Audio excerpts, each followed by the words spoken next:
మనం 7th క్లాస్లో first lesson అయిన 3 క్వశ్చన్స్ అనే లెసన్ గురించి వివరంగా చూద్దాం. A king has 3 questions and he is seeking answers to them. Seeking అంటే దాని గురించి వెతకటం. Seeking అంటే వెతకటం.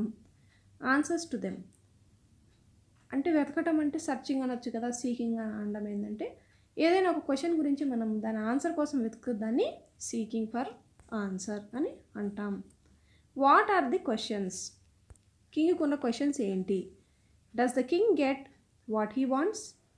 కింగ్కి ఏమైతే కావాలనుకుంటున్నాడో అది ఆయనకు దొరుకుతుందా అనేది ఇక్కడ మనకి లెసన్. దాని గురించి చూద్దాం. The thought came to a certain king that he would never fail if he knew 3 things. Knew అంటే తెలుసుకుంటే. దీనికి 3 ఫార్మ్స్ అంటే నో, న్యూ, నోన్ అనేవి 3 ఫార్మ్స్. సో ఆ కింగ్ ఏమనుకుంటాడంటే ఈ 3 విషయాలు తెలిస్తే నాకు అసలు ఫెయిల్యూర్ అనేది ఉండదు అని ఆ కింగ్ అనుకుంటాడు. ఏంటి ఆ 3 థింగ్స్? These 3 things were. ఆ 3 థింగ్స్ ఏంటంటే what is the right time to begin something? ఏదైనా ఒకటి మొదలు పెట్టాలంటే దానికి కరెక్ట్ టైం ఏది అనేది first question. Which people should he listen to? అతను ఒక నిర్ణయం తీసుకోవాలంటే ఎవరి మాట వినాలి? ఇవి కింగ్స్కి చాలా యూజ్ అయ్యేది ఇది. ఎందుకంటే వాళ్ళు డెసిషన్స్ తీసుకోవాలి కాబట్టి. తను ఏదైనా డెసిషన్ తీసుకోవాలంటే ఎవరికి సంప్రదించాలి, లేకపోతే ఎవరిది ఒక ప్రామాణికంగా తీసుకోవాలనేది ఒక question. And the final one is what is the most important thing for him to do? అతను చేయవలసిన ముఖ్యమైన పని ఏంటి? సో ఈ 3 కనుక తెలుసుకుంటే నేను ఒక సక్సెస్ఫుల్ కింగ్ అవుతానని అతని అభిప్రాయం. సో మన లెసన్ మొత్తము ఈ 3 థింగ్స్ గుర్తుపెట్టుకోవాలి. First one, right time to begin. ఏది రైట్ టైం? ఏదైనా ఒక పని స్టార్ట్ చేయాలంటే రైట్ టైం ఏది? Next, which people should he listen to? And the most important thing for him to do. So ఈ 3 ఖచ్చితంగా గుర్తుపెట్టుకోవాలి. The king therefore sent messengers throughout his kingdom. అంటే kingdom మీదికి అంటే kingdom మొత్తానికి పంపించాడు. Promising a large sum of money to anyone who would answer these 3 questions. ఈ 3 questions కనుక ఆన్సర్ చేస్తే లార్జ్ సమ్ ఆఫ్ మనీ వాళ్ళకి ఇవ్వబడుతుందని చెప్పి మెసెంజర్స్ని పంపిస్తాడు. మెసెంజర్స్ అంటే చేరవేసేవాళ్ళు. సో వాళ్ళు చెప్తారనమాట ఇది కింగ్కి ఉన్న డౌట్స్ అని. So many wise men came to the king but they all answered his questions differently. చాలామంది తెలివిగల వాళ్ళు వచ్చారు. సో వాళ్ళ ఆన్సర్స్ అనేవి చాలా డిఫరెంట్గా ఉన్నాయి. సో దాంట్లో నుంచి ఏది తీసుకోవాలనేది ఈ కింగ్ ఆలోచించాలి. ఇప్పుడు in reply to the first question ఏంటది? What is the right time to begin? ఆ క్వశ్చన్కి answer, some said the king must prepare a time table. ఒక టైం టేబుల్ ప్రిపేర్ చేసుకొని దాని తగ్గట్టుగా ముందుకెళ్ళాలి. And then follow it strictly అంటే తూచా తప్పకుండా. స్ట్రిక్ట్లీ అంటే కరెక్ట్గా, అంటే ఒకరోజు ఒక రకంగా కాకుండా as it is time table ప్రకారం దాన్ని ఫాలో కావాలి. Only in this way they said could he do everything at its proper time. So అతను చేయగలడు, ఆ ప్రాపర్ టైంలో చేయగలడు. ఒక టైం టేబుల్ వేసుకొని స్ట్రిక్ట్గా చేస్తే. Others said that it was impossible to decide in advance the right time for doing something. So మనం ఏదైనా చేయాలంటే మనం ముందే ఏది డిసైడ్ చేయలేమని కొంతమంది అంటున్నారు. The king should notice all that was going on, avoid foolish pleasures and always do whatever seem necessary at that time. అంటే ఈ కింగ్ ఏం చేయాలి? ఇప్పుడు ఈ చెప్పినవన్నీ నోట్ చేసుకోవాలి. అతనుకున్న సరదాలు అవన్నీ వదిలేసుకోవాలి. And always do whatever seem necessary at that time అంటే ఆ సమయానుగుణంగా అతడు ప్రవర్తించగలగాలి అని కొంతమంది అంటారు. Yet others said that the king needed a council of wise men. Council అంటే ఒక గ్రూప్ ఆఫ్ పీపుల్ అనమాట. అంటే ఇప్పుడు కింగ్డమ్లో కింగ్స్కి కౌన్సిల్ ఖచ్చితంగా ఉంటుంది. వాళ్ళు ఏంటంటే వాళ్ళ దాంట్లో వైజ్ మెన్ ఉంటారు. వాళ్ళు మంచి సలహాలు కింగ్కి ఎట్లా రూల్ చేయాల్సింది చెప్తా ఉంటారు. సో వైజ్ మెన్ కౌన్సిల్ని ఒకటి ఏర్పాటు చేసి చేస్తే ఎప్పుడు ఏ విధంగా ప్రవర్తించాలని తెలుస్తుంది అని కొంతమంది అంటారు. Council of my wise men who would help him act at proper time. Act అంటే అది స్పందించడం అనేది దీని అర్థం. This was because one man would find it impossible to decide correctly. ఒకళ్ళు నిర్ణయిస్తే అది ఏదైనా కరెక్ట్ కాదు. సో ఒక కౌన్సిల్ ఏర్పాటు చేస్తే మనము నెంబర్ ఆఫ్ డెసిషన్స్ తీసుకున్నప్పుడు దాంట్లో ఏదో ఒకటి సెలెక్ట్ చేయొచ్చు అనేది వాళ్ళ ఉద్దేశం. This was because one man would find it impossible to decide correctly without help from others the right time for every action. So ఒక రైట్ టైం అనేది ఒకళ్ళ వల్ల అది చెప్పడం ఒకళ్ళ వల్ల కాదు, ఒక కౌన్సిల్ని పెట్టుకుంటే మంచిదని కొంతమంది అంటారు. But then others said that there were some things which could be urgent. So ఏదైనా అత్యవసర సమయాల్లో అంటే అత్యవసరంగా తీసుకునే నిర్ణయాలు ఉంటాయి, అప్పుడు these things could not wait for the decision of the council. అప్పుడు కౌన్సిల్ డెసిషన్ తీసుకునేదాకా అవి ఆగవు. In order to decide the right time for doing something it is necessary to look into the future and only magicians could to do that. The king therefore would have to go to magicians. So ఇట్లాంటి అకస్మాత్తుగా తీసుకునే నిర్ణయాలు, emergency ఏదైనా అవసరం వచ్చినప్పుడు తీసుకునే నిర్ణయాలు తీసుకోవడానికి కౌన్సిల్ దాకా వెళ్ళాల్సిన అంత టైం కూడా ఉన్నప్పుడు అప్పుడు ఏం చేయాలి? సో మనం ఫ్యూచర్ని ముందే తెలుసుకునేటట్టు ఉండాలి. So we have to go to magicians. So ఇదంతా చూస్తే ఎట్లా ఉంది, వైజ్ మెన్ అయినప్పటికీ ఒక్కొక్కళ్ళు ఒక్కొక్క రకంగా చెప్తున్నారు. ఇది ఫస్ట్ క్వశ్చన్కి సంబంధించింది. సో ఏంది రైట్ టైం టు బిగిన్కి సంబంధించింది ఇంతవరకు. In there answers to the second question, ఈ వైజ్ మెన్ కింగ్ కొన్న సెకండ్ క్వశ్చన్కి ఏం చెప్తున్నాడు? Some said that the people most necessary to the king were his counselors.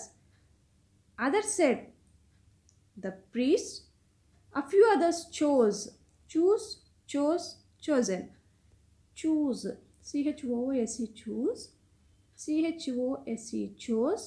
C-H-O-S-E-N, chosen. So, నా advice first నుంచి చెప్పేది ఏంటంటే వర్బ్ ఫార్మ్స్ మాత్రం కంపల్సరీ నోట్ చేసుకోండి. మీరు సపరేట్గా చదవాల్సిన అవసరం ఉండదు. చాలా ఈజీ అయిపోతుంది. నెంబర్ ఆఫ్ వర్క్ ఫార్మ్స్ మీరు నేర్చుకోగలుగుతారు. So coming to the lesson. So ఇప్పుడు దాకా ఫస్ట్ క్వశ్చన్ అయిపోయింది. సెకండ్ క్వశ్చన్ ఏంటి? ఎవరు చెప్పింది వినాలి అనేది కింగ్కు ఉన్న సెకండ్ క్వశ్చన్ అయితే దానికి ఆన్సర్గా some said that the people most necessary to the king.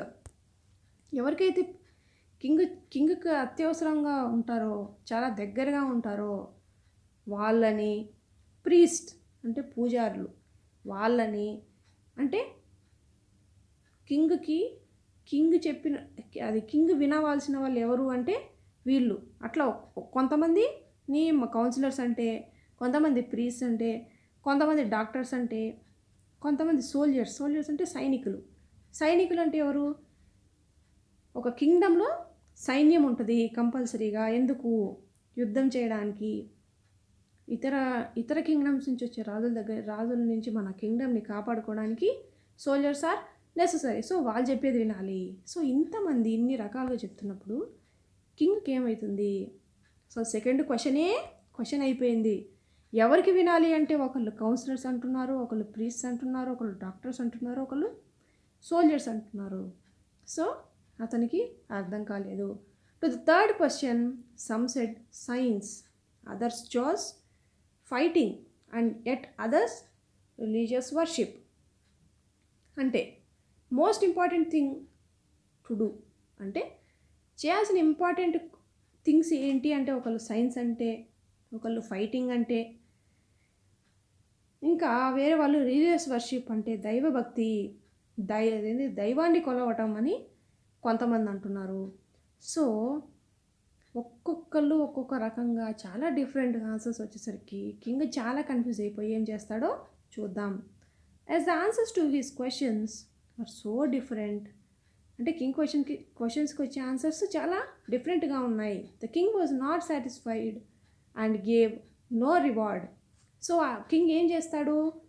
మెసెంజర్స్ని కింగ్డమ్లోకి పంపించి ఈ వైజ్ మెన్ని ఇవన్నీ అడగమని చెప్తాడు, రివార్డు ఇస్తానని కూడా అంటాడు. కాబట్టి వీటితోటి అతను సాటిస్ఫై కాక he will give no reward. Gave given, ఇది అందరికీ తెలిసే ఉంటుంది. Gave given. So instead he decided to seek the advice of a certain hermit who was widely known for his wisdom. So hermit అంటే ఎవరు అంటే వాళ్ళు సాధువులు లాగా ఉంటారు. అంటే సాధువులు అని చెప్పడం కరెక్ట్. అంటే వాళ్ళకి ఎటువంటిది ఏమీ ఉండదు, వాళ్ళు చాలా సింపుల్ లైఫ్ని లీడ్ చేస్తూ ఉంటారు. సింపుల్ లైఫ్ అంటే వాళ్ళు తినడానికి ఉండడానికి వరకు మాత్రమే చూసుకుంటారు, మిగతావన్నీ వాళ్ళకేమీ పట్టవు. వాళ్ళని హర్మిట్స్ అంటారు. So the king decided to seek అంటే అదే తీసుకోవాలనుకున్నాడు. సీక్ ద అడ్వైస్ తీసుకుందాం అనుకుంటాడు. The hermit lived in a wood which he never left. అంటే ఆ హర్మిట్ ఎప్పుడు కూడా ఆ వుడ్ అంటే ఏంటంటే ఇక్కడ స్మాల్ ఫారెస్ట్ అంటే ఏం సెన్స్ వస్తుందంటే ఒక మన ఊరుకి దగ్గరలో ఉన్న అడవుల్లో ఉంటే దాన్ని వుడ్ అంటారు. వుడ్స్ ఇక్కడ ఇచ్చారు చూడండి. విచ్ హీ నెవర్ లెఫ్ట్ అంటే ఎప్పుడు అతను అక్కడే ఉండేవాడు. He saw no one but simple people and so the king put on ordinary clothes. అతనికి ఇంకా వేరే ప్రపంచం ఏదీ తెలీదు, చాలా సింపుల్గా ఉంటాడు. కాబట్టి అతనికి తెలిసిన మనుషులు కూడా చాలా సింపుల్గా ఉంటారు. అండ్ సో కాబట్టి కింగ్ కూడా నార్మల్ క్లోత్స్లోనే తయారయ్యి అతని దగ్గరికి బయలుదేరుతాడు. Before he reach the hermit's hut the king left his horse with his body guard and went on అంటే ఇంకా ముందుకి ప్రయాణం కొనసాగించడన్న అర్థంలో ఇది వస్తుంది. సో మళ్ళీ అతనికి హర్మిట్కి డౌట్ రాకుండా ఆ హార్స్ని పక్కనే ఆ బాడీగార్డ్ కింగ్తో పాటు వచ్చిన బాడీగార్డ్ దగ్గరే వదిలేసి అతను హర్మిట్ హౌస్కి ఒక్కడే వెళ్ళాడు. As the king came near the hermit's hut he saw the hermit digging the ground. Digging అంటే తవ్వటం. Digging the ground in front of his hut. అతని హట్ ఎదురుగా అతను మట్టి తవ్వుతూ కనిపిస్తాడు. ఎవరు? Hermit. He greeted the king and continued digging. మామూలుగా ఎవరైనా వస్తే పలకరించినట్లుగానే కింగ్ని హర్మిట్ పలకరించి మళ్ళీ తన పని తాను చేసుకుంటున్నాడు. The hermit was old and weak and as he worked he breathed heavily. అంటే మనం పని చేసేటప్పుడు ఆటోమేటిక్గా శ్వాస అనేది బలంగా ఆడుతుంది. కాబట్టి అతను కష్టపడి పని చేస్తున్నాడు అన్న సెన్స్లో చెప్పడానికి హీ బ్రీత్డ్ హెవీలీ అని అంటాం. The king went up to the hermit and said, I have come to you wise hermit to ask you to answer 3 questions. ఈ 3 క్వశ్చన్స్కి ఆన్సర్ చేయమని అడగడానికి నేను నీ దగ్గరకు వచ్చాను అనేది ఈ సెంటెన్స్ యొక్క అర్థం అని కింగ్ అంటాడు. How can I learn to do the right thing at the right time? Who are the people I need most and what affairs are the most important? So అతనికి ఉన్న 3 questions తను మళ్ళీ హర్మిట్ని అడుగుతాడు. The hermit listen to the king but did not speak. అతను విన్నాడు కానీ మళ్ళీ ఏం రిప్లై ఇవ్వలేదు. హీ వెంట్ ఆన్ డిగ్ చేసుకుంటూ వెళ్ళిపోతున్నాడు. You are tired said the king, let me take the spade and work in your place. Spade అంటే ఆ తవ్వే పరికరాన్ని మనం స్పేడ్ అంటాం. సరే, నువ్వు చాలా అలసిపోయావు కాబట్టి నువ్వు పక్కనుండు, నేను కొద్దిసేపు ఈ పని చేస్తానని అంటాడు మన king. Thanks said the hermit, giving the king his spade. అతని దగ్గర ఉన్న స్పేడ్. సో ఇది స్పేడ్, ఇది మీరు చూసే ఉంటారు, మీకు అందరికీ తెలిసే ఉంటుంది spade. Giving the king his spade then he sat on the ground. So కింగ్కి అది ఇచ్చేసి he sat on the ground. When the king had dug 2 beds he stopped and repeated his questions. Beds అంటే అవి మొక్కలు నాటుకోవడానికి ఇట్లా పాదులు అంటారు. పాదుల్ని తయారు చేసేసి 2 ఇంకా మళ్ళీ ఆ క్వశ్చన్స్ అడగడం మొదలుపెట్టాడు. The hermit gave no answer but stood up stretching out his hand for the spade and said, so దీనికి అందరికి అర్థం ఏంటంటే, ఏం మాట్లాడకుండా నిలబడి తన చెయ్యి జాపి ఆ స్పేడ్ నాకు ఇచ్చేసేయి అని అంటాడు. ఏమంటాడు? Now you rest and let me work. ఇప్పుడు నువ్వు రెస్ట్ తీసుకో, నేను పని చేస్తా అంటాడు hermit. But the king did not give him the spade and continue to dig. కానీ కింగ్ ఇవ్వలేదు. 1 hour passed, దెన్ అనదర్ అంటే 2 hours అయిపోయింది. 1 hour passed, దెన్ అనదర్ అంటే 2 hours అని అర్థం. The sun went down behind the trees and at last the king stuck the spade into the ground. అంటే ఆ పారని పెడతారు కదా, దాని మీద పెట్టడం, దాన్ని స్టక్ అంటారు. అదే ఇట్లా కొట్టినట్టు చేసేదాన్ని stuck. The spade into the ground and said, I came to you wise men for an answer to my questions. If you can give me no answer, tell me so and I will return home. నేను నీ దగ్గరికి questions అడిగాను వచ్చాను, నీ దగ్గర answer లేకపోతే నాకు తెలియదని చెప్పు. టెల్ మీ సో అంటే నాకు తెలియదని చెప్పు. And I will return home, నేను ఇంటికి వెళ్ళిపోతాను. Here comes someone running said the hermit. ఎవరో వస్తున్నారు పరిగెత్తుకుంటూ అంటాడు మన హర్మిట్. సో ఇక్కడ మధ్యలో కాంప్రిహెన్షన్ చెక్ ఇచ్చినారు. ఇది ఏం లేదు, ఒక చిన్న రీకాల్ లాగా, మనకు తెలిసే ఉంటాయి ఆన్సర్స్, ఏం లేదు. Why did the king want to know answers to 3 questions? ఎందుకు ఈ 3 questionస్కి ఆన్సర్ తెలుసుకోవాలనుకుంటున్నాడంటే అతను ఆ రూలింగ్ అనేది పర్ఫెక్ట్గా చేయడానికి. సో అది మనకు తెలిసిందే. Messengers were sent throughout the kingdom. ఎందుకు? To find answers to the questions. The king turn round. Hermit ఏమంటున్నాడు? అక్కడ ఎవరో వస్తున్నారు చూడు అన్నాడు మనకు లాస్ట్ దాంట్లో. తర్వాత the king turn round and saw a bearded అంటే బేర్డ్ అంటే గడ్డం, బేర్డెడ్ మ్యాన్ అంటే గడ్డంతో ఉన్న మనిషి. రన్నింగ్ టువర్డ్స్ దెమ్ అంటే కింగ్ అండ్ హర్మిట్. కింగ్ హర్మిట్కి దగ్గరికి వస్తున్నాడు ఒక అతను పరిగెత్తుకుంటూ రావడం చూశారు వీళ్ళిద్దరు. His hands were pressed against his stomach from which blood was flowing. అతను 2 చేతులు పొట్టని గట్టిగా పట్టుకొని, 2 చేతులతో పొట్టను గట్టిగా పట్టుకొని పరిగెత్తుకుంటూ వస్తున్నాడు. అతని పొట్టలోంచి రక్తం కారుతూ ఉంది. When he reach the king he fainted అంటే స్పృహ తప్పి పడిపోవడం. And fell to the ground. స్పృహ తప్పి ఆ కింగ్ దగ్గర పడిపోయాడు. The king and the hermit remove the man's clothing and found a large wound in his stomach. అతని స్టమక్లో వీళ్ళిద్దరూ పెద్ద వూండ్ అంటే దెబ్బని నోటీస్ చేశారు. The king washed and covered with his handkerchief but the blood would not stop flowing. King అంత clean చేసినప్పటికీ అది బ్లీడింగ్ అనేది స్టాప్ కావట్లేదు. The king redressed the wound until at last the bleeding stopped. అంటే bleeding stop అయ్యేంత వరకు దాన్ని మళ్ళీ రీడ్రెస్సింగ్ అంటే మళ్ళీ డ్రెస్సింగ్ చేశాడు. డ్రెస్సింగ్ అంటే దాన్ని క్లీన్ చేసి కట్టడం. The man felt better the man felt better and asked for something to drink. ఏదైనా తాగడానికి ఏమని ఇవ్వమని అడిగాడు. The king brought fresh water and gave it to him. By this time the sun had set and the air was cool. అప్పటికి సాయంత్రమైంది, చల్లటి గాలి వస్తుంది. The king with the hermit's help carried the wounded man into the hut and laid him on the bed. ఆ దెబ్బ తగిలిన మనిషిని తీసుకెళ్ళి ఇద్దరు కలిసి మంచం మీద పడుకోబెట్టారు. The man closed his eyes and lay quiet. అతను కళ్ళు మూసుకొని కొద్దిసేపు కామ్గా ఉన్నాడు. The king tired by his walk and the work he had done.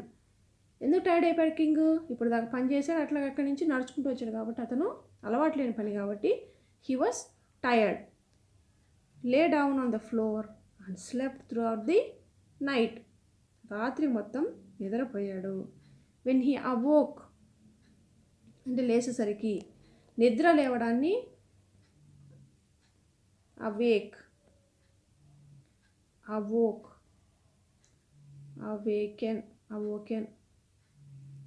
అంటాం.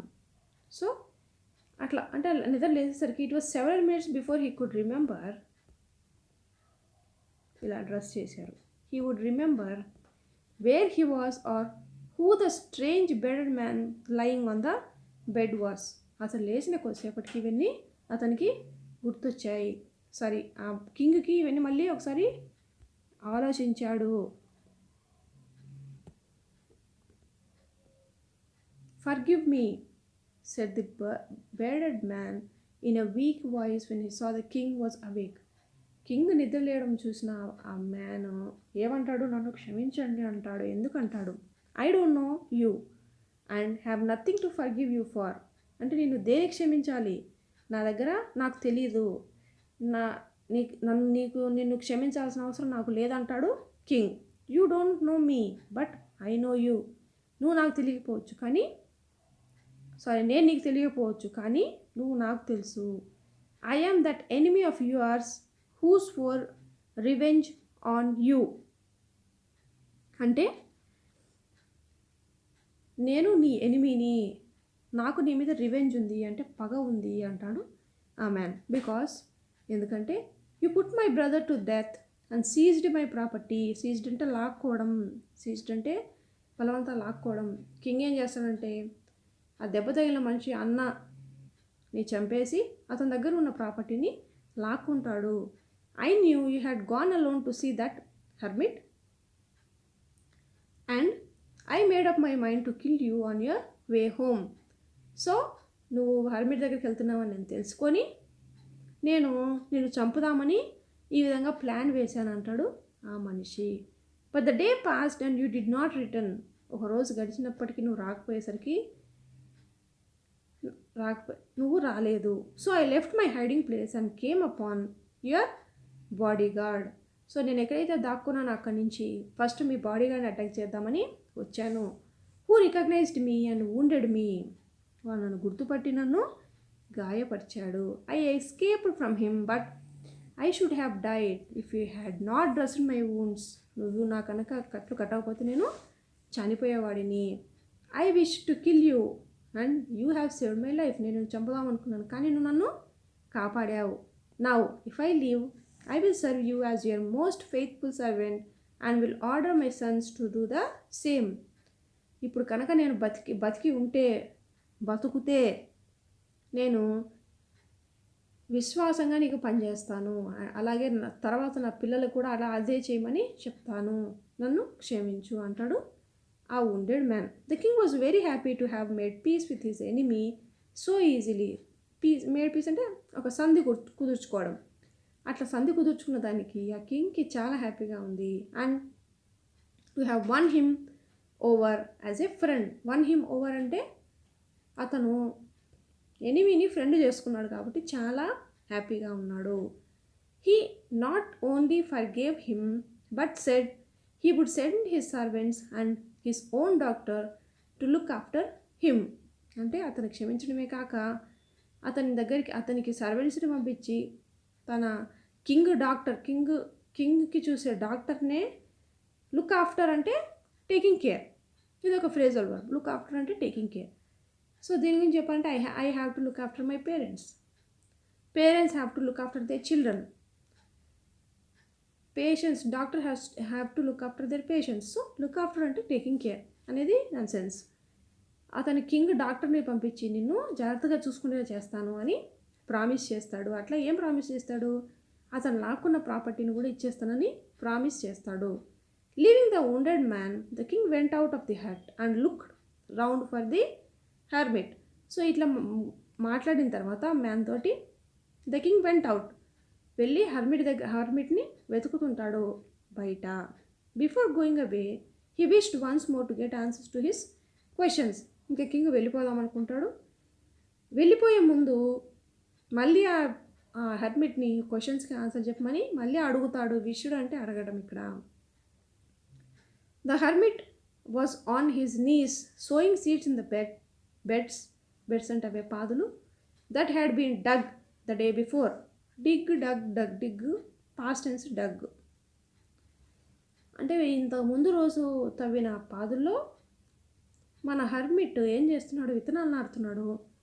అది మోకాల మీద కూర్చొని నాడుతూ అట్లాగే తల పైకెత్తి చూస్తాడు. The king went up to the hermit and said for the last time I beg you to answer my questions wise man. నేను లాస్ట్ టైం అడుగుతున్నాను, నా క్వశ్చన్స్కి ఆన్సర్ చెప్పు అంటాడు. You have already been answered అంటే నీకు ఆల్రెడీ ఆన్సర్స్ అన్నీ దొరికేశాయి. Said the hermit still bending to the ground and looking up at the king as he stood before him. మోకాల మీద నుంచొని ఇక్కడ కింగ్ ఉంటే ఇతను మోకాల మీద పని చేసుకుంటూ ఇట్లా తల పైకెత్తి చూస్తూ చెప్తాడు. మోకాల మీదనే కూర్చొని చూస్తూ చెప్తాడు, నీకు అన్ని ఆన్సర్స్ దొరికేసాయి అంటాడు మన hermit. How have I been answered? What do you mean? నాకు ఆన్సర్స్ ఎట్లా దొరికాయి? దాని అసలు నువ్వు ఏమనుకుంటున్నావు? దాని అర్థం ఏంటి అంటాడు king. Don't you see, replied the hermit, if you had not pitied my weakness yesterday and had not dug these beds for me, you would have gone away. Then that man would have attacked you and you would have wished you had stayed with me. So the most important time was when you were digging the beds, and I was the most important man. To do me good was your most important business. So ఇప్పుడు ఏమంటున్నాడంటే, if you had not pitied my weakness yesterday, అంటే నిన్న కనుక నేను చెప్పినట్లు వినకుండా నువ్వు వెళ్ళిపోయి ఉంటే, అంటే అయ్యో నేను ఇది అంటే నేను తోవుకుంటున్నాను, అయ్యో ఇతను ముసలివాడు కదా, ఇతను తోవలేడు కదా అని నువ్వు కనుక నాకు హెల్ప్ చేయకపోతే నువ్వు వెళ్ళిపోయేవాడివి. వెళ్ళిపోయి ఉంటే ఏమయ్యేది? ఆ మ్యాన్ నిన్ను అటాక్ చేసేవాడు. అటాక్ చేసి and you would have wished you had stayed with me. So నువ్వేమనుకున్నావు? నువ్వు నా దగ్గరే ఉందామనుకున్నావు. So the most important time was when you are digging the beds. So నీకు అది ఎట్లా తప్పిపోయింది అనేది, ఎట్లా తప్పిపోయింది నువ్వు ఆ బెడ్స్ అవి తవ్వడంలో నీకు టైం అనేది, సో అది ఇంపార్టెంట్ టైమే కదా అంటాడు మన hermit. And I was the most important man and to do me good was your most important business. Afterwards, when the man ran to us, the most important time was when you were caring for him, because if you had not dressed his wounds, he would have died without having made peace with you. అంటే ఇంకోటి ఏంటిది? Most important thing for him to do అంటే ఏంటంటే, అసలు most important thing ఏంటంటే, అసలు ఆపదలో ఉన్న అతన్ని నువ్వు కనుక రక్షించకపోతే, సో అది ఇంపార్టెంట్ పనే కదా, అది కనుక చేయకపోతే అతను నీతో సంధి కుదుర్చుకోకుండా ముందనే చనిపోయేవాడు అంటాడు మన hermit. So without having made peace with you. So he was the most important man and what you did for him was your most important business. So అది ఇంపార్టెంట్, అతను ఇంపార్టెంట్ మ్యానే, అట్లాగే అతనికి నువ్వు చేసిన పని కూడా important business. So remember then, there is only one time that is important and that time is now. Now అంటే present. ప్రస్తుతం మన దగ్గర ఉన్న టైమే important. It is the most important time because it is the only time we have any power to act. అంటే మనకి ప్రస్తుతం ఉన్న టైం మాత్రమే మనం ఏది చేయాలన్నా మనకి ఆ పవర్ ఉంటుంది. సో అయిపోయిన టైంని మనం తీసుకురాలేం, అలాగే ఫ్యూచర్ గురించి మనం ఎక్స్పెక్ట్ చేయలేము అనేది దీని చిన్న స్టోరీ యొక్క ఉద్దేశం. The most necessary person is the person you are with at a particular moment. ఈ టైంలో, ఈ ప్రజెంట్ సిచ్యుయేషన్లో నువ్వు ఎవరితో అయితే ఉంటావో వాళ్ళు నీకు necessary person. So necessary person అనేది దానికి answer. For no one knows what will happen in the future and whether we will meet anyone else. So మనకి ఫ్యూచర్లో ఏమవుతుందో తెలుసు, తెలియదు, మనం ఎవరిని కలుస్తామో కూడా తెలియదు. The most important business is to do that person good. మనం ఇంపార్టెంట్ బిజినెస్ ఏంటి అంటే, మన దగ్గర ప్రజెంట్ ఇప్పుడు మన దగ్గర మన ఒక పర్సన్కి మంచి చేయడమే important business. Because we were cent in to this world for that purpose alone. మనం అందుకే ఈ భూమి మీదకి పంపించబడ్డాము అనేది దీని సారాంశం. సో ఇది ఎథికల్ స్టోరీ అన్నమాట. అంటే it says the importance of time and it says the importance of now present. So future can't be predicted, దాన్ని ముందే మనం గెస్ చేయలేము. సో పాస్ట్ని మనము చేంజ్ చేయలేము. సో ఈ చిన్న స్టోరీ చాలా ఇదిగా చాలా ఇన్ఫర్మేటివ్గా ఉంది. It was said by Leo Tolstoy. So ఇది స్టూడెంట్స్ మన స్టోరీ. మీకు ఏదైనా డౌట్స్ ఉంటే కింద కామెంట్ సెక్షన్లో అడగండి. అట్లాగే వీడియో చూస్తున్నారు కానీ ప్లీజ్ లైక్ చేయండి, సబ్స్క్రైబ్ చేయండి. ఎందుకంటే దానివల్ల ఈ వీడియోస్ పెట్టడానికి కొంచెం నాకు కూడా ఇంట్రెస్టింగ్గా ఉంటుంది. అలాగే ఇంకా వీటికి మనము గ్రామర్ పార్ట్ దగ్గరికి వచ్చేసరికి మనం చాలా వర్క్ చేయాల్సి ఉంటుంది. సో ఎగ్జాంపుల్స్ అన్నీ ఒక చోట తీసుకొచ్చి దాన్ని ఒక పీపీటీ లాగా తయారు చేసి మీకు దాన్ని నేను ఎక్స్ప్లెయిన్ చేస్తున్నాను. సో ఇదంతా వర్క్ చేయాలంటే సో ఈ comprehension check, so whatever it is, ఇంకా పోను మనకి గ్రామర్ కూడా వస్తుంది. సో ఇది ఇంత వర్క్ ఉంటుంది కాబట్టి ఒక బూస్ట్ లాగా ఉండాలంటే please. So thank you for watching. So will continue with the grammar section. Thank you.